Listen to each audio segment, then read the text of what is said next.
Today we are going to talk about the bad habits that are destroying your movement in Counter-Strike 2. I'm really excited to work with you guys through some of these mistakes and make it so that you learn how to peak like a pro inside of CS2. So let's get into it. The first thing you're doing wrong is you are holding W way too much with your peaks. Guys, this is bad for a few reasons. The first one being when you peak with W and A or W and D, you are actually slowing yourself down. It is so important when we are peaking to have as high velocity as possible, so that if we're facing an upper, if we're facing off even a rifle or whoever it is hard to hit us. So when you're holding W and you're slowing yourself down in that way, your peaks are just not as effective as they could be. Well, what is a pure peak? A pure peak is when we are going to fight an angle with just A or just D. So in this case, we would be holding D and pre-aiming a spot. Obviously, that comes with your aim, training your aim techniques. And I am just pressing that A or D key to counter strafe or to peek and then counter strafe back that way. It's really important when we have information on a player that we do this, right? Because sometimes I understand we don't know where somebody is. So if you're in transition, it's absolutely acceptable to hold W. I don't want you to go around the whole map like this, running with just A. This is not good CS, right? Well, CoJo told me to only hold A or D. Guys, you got to have some sort of common sense here and understand that when you're in transition, yes, we're going to hold W. But when we're coming here and breaking down some of these fights, some of these angles, I'm doing everything I can to just peak with A or D as much as possible. A or D, A or D. It's going to come down to information you get as well. Say I'm coming up mid and my teammate tells me the last guy is in con. Well, okay, until then, I might hold W just to go to transition. And now I'm going to break down some of these angles. Boom, clear that. Boom, clear that. Boom. And you can see it's just very simple. One key.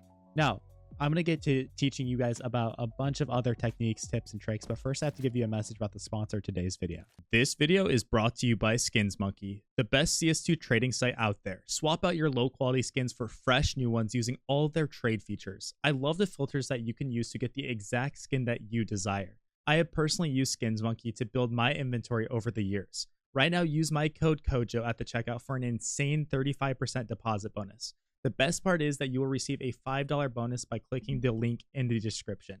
Let's get back to the video. All right, guys. So the next thing that you are doing wrong that is absolutely killing your movement inside this game, I see it time and time again when I coach you guys on CoJoMo.gg, is going to be just crouching and not moving.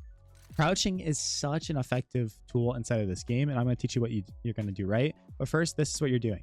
You're peeking, you're fighting the guy, and you're just sitting here. You're only holding crouch, and it is horrible. Why? Because when you're taking this fight, you're completely killing your momentum. You're making yourself such an easy target to hit. And in a lot of cases, guys, especially when I see you guys facing off against like pistol players and stuff, your opponents are going crazy. They're running all around, doing these crazy things left and right, spraying you down. And you're sitting there like a sitting duck. It's not a fair fight for you at all. What we have to be able to implement when we crouch with rifles specifically is a donk slide. And it's going to look like this. So I'm swinging, I'm going to crouch and then move back this way. So swinging with this key, crouch, move back that way. I love that you guys can visualize with my keystrokes here. A, crouch, D. Boom. And obviously we're going to do it the same way with just opposite keys when we're peeking the, with our D key. So boom. Come out here. You spot somebody, boom. React to them and crouch this way. You could also continue your swing and crouch this way too. It's not as practical. The point of the donk slide is to isolate fights. So say I swing top mid here and there's 1, 2, 3. I swing out here, I over peek on accident. I can then adjust to just kill that guy and get out of here, not really feel pressure, and then rinse and repeat if I want it. So absolutely make sure you guys have that movement. You have to press A or D when you're crouching. If you're not pressing A or D when you're crouching in a fight, you are just you're peeking like a bot, honestly. As sad as that is, you're peeking like an absolute bot. Now, let's talk about some nuance here. With both of the things we talked about so far. Guys, it's not okay to crouch at the SMGs. Do not do that. Don't even donk slide at the SMGs. For the most part, stay standing. Now, with the SMGs, it is perfectly acceptable to be holding W. And you actually should be holding W a lot because it's going to allow you to run around the map and flow faster. Don't play with the rifles like it's a SMG, and don't play with the SMGs like it's a rifle. It's a very bad habit to get into. So hold W with the SMGs, get up in their face, and go crazy with it. Another really bad movement mechanic and thing we're just doing wrong is we're jumping too much. Guys, if you have an AK, stop doing this thing where you're jump clearing some corners. I sometimes accidentally do this. I get into a bad habit, but you're just like giving yourself no chance to actually get the kill. Now, there is a time and place to do kind of like a jump spot. Say I'm in a 1v1 situation, bomb's planted right there, and I want to see if he's defusing or not. Okay, yeah, obviously I'm going to jump spot, but so many people are just falling in this habit. Even like stairs here, like we might have to jump over here to this position, But if you're a good player, and you guys should be emulating this, if you know somebody's about to make that jump and you hear them launching, I'm going to come out here and peek you while you're doing that, because you're just exposed. You're vulnerable. So yes, I understand. There is time and place. You have to jump. You have to do this. But so many of us are just throwing caution aside and making the worst play ever when it comes to this. So definitely something we're going to watch out for, guys. The next mistake that you guys are making is peeking way too close to walls. Now, we've talked about this on the channel quite a bit, so I'm going to spare you a bunch of the details, but we will keep it concise. When you are playing Counter-Strike, peeking close to angles is generally going to be detrimental to you getting a frag and finding success. Why? Because whoever is closer to an angle is going to get spotted first. That's why when I swing top mid here, they're almost always going to see me before I see them, no matter how fast I swing, because of the distance from the angle that they're at. They're so far away from it. They're going to see my elbows, my arms, every part of me, and I'm not going to see a single thing of them.